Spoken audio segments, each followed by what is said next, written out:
আপনারা মনে করেন যে সিদ্দিক হয়তো শহরে বসবাস করে, ইভেন প্রায় সময় আমার পার্সোনাল ইনবক্সে আসলে মেসেজ আছে যে আপনি কি মানে শহরে থাকেন, হয়তো পাহাড় থেকে হলুদ সংগ্রহ করেন, কিংবা আমি হাঁপাই গেছি নামতে নামতে কিংবা হয়তো শহরে কোথা থেকে আসলে হলুদ সংগ্রহ করে আপনাদেরকে বলি যে পাহাড়ের হলুদ। মানে আমরা যে আসলে পাহাড়ে বসবাস করি, মানে এটা এখন আমাদেরকে প্রমাণ করতে হচ্ছে। মানে এই দেখেন, আপনি দেখেন, ওই দেখেন এখানে কত বড় একটা টিলা, দেখেন এটা জুম করেন, কত বড় একটা টিলা, এই পাশে আবার চাষাবাদ করতেছে। আমরা এই যে কত সুন্দর লেবাস পরে এখন যাচ্ছি, দেখেন এগুলো একটু পরিষ্কার দেখা যাচ্ছে, কিছুক্ষণ পরে দেখবেন যে একদম চিনাও যাচ্ছে না, এমনি কালো হয়ে গেছি অনেকটা, রোদে রোদে এতক্ষণ ছিলাম।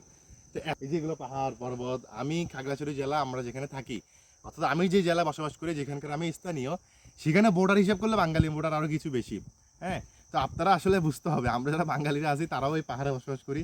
তো এই যে আপনাদেরকে এইসব পাহাড় পর্বত এইসব ইয়ে থেকে আসলে পাহাড় টিলা টাঙ্কর বেয়ে বেয়ে আপনাদের জন্য আমরা পিওর হলুদগুলো আনার চেষ্টা করি, পাহাড়ের পণ্যগুলো আপনাদের কাছে পৌঁছে দেওয়ার চেষ্টা করি। আমাদের উপরে বিশ্বাস রাখেন, মাসিদ